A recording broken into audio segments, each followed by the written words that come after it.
Hello friends, I am Utkarsh. Welcome back to my YouTube channel Facts Troop. Friends, आज हम पढ़ने वाले हैं पूना पैक्ट के बारे में, जिसमें मैंने पिछली वीडियो में आपको कुछ थोड़ा बहुत बताया था। तो अब पूरी तरीके से डिटेल में जानते हैं पूना पैक्ट है क्या।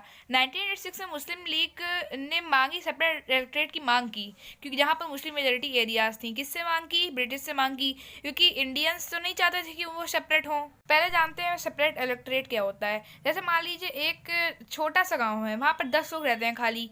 वहाँ पर अगर 5 लोग मुस्लिम्स हैं और बाकी 5 लोग में अदर डिविजन्स के किसी और रिलीजन्स के पीपल रह रहे हैं, तो वहाँ वो मुस्लिम मेजोरिटी एरिया मानी जाएगी और वहाँ पर खाली मुस्लिम्स को ही वोट करने का अधिकार हो, और वो वोट नहीं कर सकते जो बाकी रीजन्स के लोग हैं। तो इंडियंस नहीं चाहते थे कि मुस्लिम को सेपरेट इलेक्टोरेट मिले। वो तो चाहते थे मुस्लिम्स की जो मुस्लिम लीग है, जिसको लीड कर रहे थे मोहम्मद अली जिन्ना, वो भी जुड़ जाए, कांग्रेस से जुड़ जाए। क्योंकि अगर हम लोग सेपरेट रहेंगे तो हम लोग ब्रिटिश से कोई आज़ादी नहीं पा सकते। पर जो मुस्लिम लीग थी वो सोच रही थी कि हम लोग की फ़ायदा जो है वो उसी में है कि हम लोग ब्रिटिश से जुड़े रहें, क्योंकि उनको लग रहा था, वो इस वहम में थे कि ब्रिटिश उनको कई सारे एडवांटेज देगी अगर वो लोग उनसे जुड़े रहेंगे। और मेन जो उनकी मांग थी मुस्लिम्स की, वो थी कि वो इनका एक अलग कंट्री बन जाए, पाकिस्तान, और उन्हें सेपरेट इलेक्टोरेट मिल जाए। But friends, as we all know, British is too much clever. वो खाली फ़ायदा उठाना चाहती थी, क्योंकि जब तक मुस्लिम्स उनके साथ रहेंगे तो इंडिया सेपरेट हो जाएगा। मतलब रिलीजन के हिसाब से सेपरेट होगा, उनमें यूनिटी नहीं आ पाएगी। जब तक नेशनलिज्म या यूनिटी की भावना नहीं आएगी, तब तक कोई भी देश आज़ाद नहीं हो सकता है। बस इसी बात का फ़ायदा उठा रहे थे। और मुस्लिम्स चाहते थे उनके सेपरेट इलेक्टोरेट मिल जाए और मुस्लिम में उनका कंट्री बन जाए एक पाकिस्तान। और ये बात जो गवर्नमेंट ऑफ इंडिया एक्ट है उसमें मान ली गई 1909 में। इसको मार्ले मिंटो रिफॉर्म्स कहा जाता है। इसी को मार्ले मिंटो रिफॉर्म्स कहा जाता है। मेन इसी कारण हुआ था मार्ले मिंटो रिफॉर्म्स। मतलब जो मेजर स्टेप लिया गया था वो यही लिया गया था। GOI एक्ट 1909 के तहत ब्रिटिश को सेपरेट इलेक्टोरेट मिल गया था। जब एक मांग पूरी कर दी गई इंडियंस ने, मतलब जो कांग्रेस थी उन्होंने तो कुछ नहीं दिया मुस्लिम को। जब एक ही पार्टीज हैं, दोनों का मतलब एक ही है, इंडिया को आज़ाद कराना। पर यहाँ पर मुस्लिम लीग जो है, फॉर्मेशन मुस्लिम लीग, उसका दिमाग बदल गया। वो सोचने लगे कि अगर मान लो भारत आज़ाद भी हो गया तो हम लोग को क्या मिलेगा, इससे बढ़िया हम लोग अपना एक पाकिस्तान कंट्री बना लें और हम लोग को सेपरेट इलेक्टोरेट मिल जाए जब तक हम लोग भारत में हैं। और जब तक भारत में थे तब उनको अगर सेपरेट इलेक्टोरेट मिल गया है और कांग्रेस की तरफ से कुछ नहीं मिल रहा है, तो ऑब्वियस सी बात है कि वो ब्रिटिश की तरफ टेंड होंगे, मतलब उनकी तरफ झुकेंगे, उनके लिए पीछे दाल लॉयल होंगे, वफादार होंगे। पर यही भूल थी उन लोगों की। पर बाद में हाँ, पार्टीशन हो गया था इंडिया का, उनकी बात मान ली गई थी, तभी वो ब्रिटिश से खुश थे। आज ब्रिटेन से उनका कोई झगड़ा नहीं है। जब जैसे मान लीजिए अगर मुस्लिम्स को मिल गया है तो और कम्युनिटीज शांत थोड़ी ना बैठेंगी। सिख्स हो गए, हिंदूज हो गए, सब लोग अपना एक सेपरेट इलेक्टोरेट मांगेंगे। सब लोग अपना इलेक्टोरेट मांगेंगे तो ब्रिटिश तो खुशी खुशी दे देगी। क्यों दे देगी, ये क्वेश्चन राइज होता है। खुशी खुशी इसलिए दे देगी क्योंकि जब सबको इलेक्टोरेट मिल जाएगा सेपरेट, तो सबके अपने अपने अकॉर्डिंग पार्टीशन हो जाएगा रिलीजन के बेसिस पर। जब पार्टीशन होगा तो यूनिट नहीं हो पाएंगे, यूनिट नहीं हो पाएंगे तो ब्रिटिश को राज्य करने में आसानी होगी। राज्य करने में आसानी होगी तो वो लोग ज़्यादा से ज़्यादा इकोनॉमिक ग्रोथ जितनी भी होगी, पैसा होगा, वो ब्रिटेन ले जा सकेंगे और ज़्यादा आसानी से राज्य कर पाएंगे इंडियंस के ऊपर। अदर कम्युनिटीज़ को भी दे दिया गया है गवर्नमेंट ऑफ इंडिया एक्ट 1919, तो इनको भी सेपरेट इलेक्टोरेट मिल गया अदर रिलीजन्स को। उसके बाद और भी चेंजेस हुए। अब आगे हम लोग देखेंगे चेंजेस क्या थे।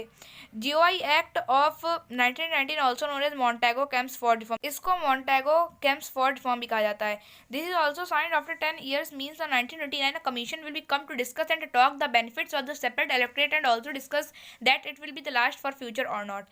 अब जब इन्होंने दे दिया, सब सेपरेट इलेक्टोरेट दे दिया हर रिलीजन्स को, उन्होंने कहा कि फिर 10 साल बाद एक कमीशन सेटअप होगा। उस कमीशन में ये देखा जाएगा कि क्या फ़ायदे हैं, क्या नुकसान है इसके, जो हम लोग आपको सेपरेट इलेक्टोरेट दिए हैं, कुछ फ़ायदा हो रहा है कि नहीं हो रहा है, उसके बारे में डिस्कस करेंगे। और वो ये भी तय करेंगे कि ये फ्यूचर में रहेगा या नहीं रहेगा, या फिर वो उसे छीन लेंगे सभी रिलीजन से। छीनेंगे तो नहीं, क्योंकि उससे तो उनका फ़ायदा ही हो रहा था। सब पार्टीशन हो गए थे, अपने अपने मन के हो गए थे, सब लोग अपने मन का ही कर रहे थे। बट इट हैज़ कम इन 1927। अब वो समय से पहले 3 साल पहले आ गया, 1927 में आ गया, 27 में आ गया, जिसमें सारे MPs 7 थे कमीशन के, वो ब्रिटिश ऑफिसर थे। और यहाँ पर आर्मिटेज दिखा, ये रॉन्ग स्पेलिंग है, यहाँ पर होना चाहिए are British. It is also known as Simon Commission on the name of the British officer sir Simon. Sir Simon उसी में का एक मेन लीडर था, इसको लीडर बनाया गया था, उसके नाम पे साइमन कमीशन रखा गया। यही मीटिंग आई थी डिस्कस करने की इसके क्या फ़ायदे हैं, क्या नुकसान है। अब जब सब एमपीज ब्रिटिश थे तो देश में एक गुस्सा बैठ गया, ये गुस्सा बैठ गया कि इंडियंस भी होने चाहिए इसमें, और मुस्लिम सोच रहे थे मुस्लिम भी होने चाहिए। तब ब्रिटिश ने सीधा सा जवाब दिया कि तुम इंडियंस और मुस्लिम्स इतने कैपेबल नहीं हो कि ये कॉन्स्टिट्यूशन का बोझ संभाल पाओ, ये बना पाओ और ये सेटअप कर पाओ, कोई भी लॉ बना पाओ नए।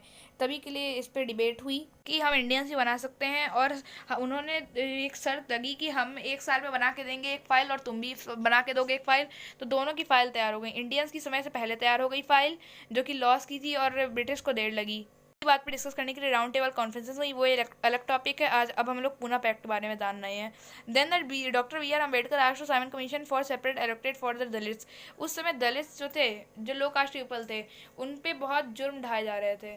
तो उन्होंने सोचा, डॉक्टर बी आर अम्बेडकर ने, आज़ादी मिल जाएगी तो भी क्या फ़ायदा, ये लो कास्ट पीपल तो बैकवर्ड क्लासेस नहीं माने जाएंगे ना, उनको तो कोई अधिकार मिलेगा नहीं। तो उन्होंने भी सेपरेट इलेक्ट्रेट की मांग की। पर जो गांधी ये थे, उन्होंने कहा कि सेपरेट इलेक्ट्रेट मत लो, हम तुम्हें रिजर्वेशंस दिलवा देंगे। तभी उनमें वार्तालाप होने लगे, नेगोशिएशंस होने लगे। गांधी ने खाना पीना छोड़ दिया। पर जब एमसी डोनाल्ड था, इसने इनको कम्युनल अवार्ड देना चाहा। कम्युनल अवार्ड में ये था कि ब्रिटिश उनको सेपरेट इलेक्ट्रेट देगी, और जो कई मांगे हैं डॉक्टर बी आर अम्बेडकर की, वो पूरी करेगी। ब्रिटिश ने गांधी से कहा कि आप खाना पीना क्यों छोड़ रहे हैं, हमने तो डॉक्टर भीमराव अम्बेडकर की दिक्कत को समझा, पर उनका मकसद कुछ और था, पार्टीशन करना।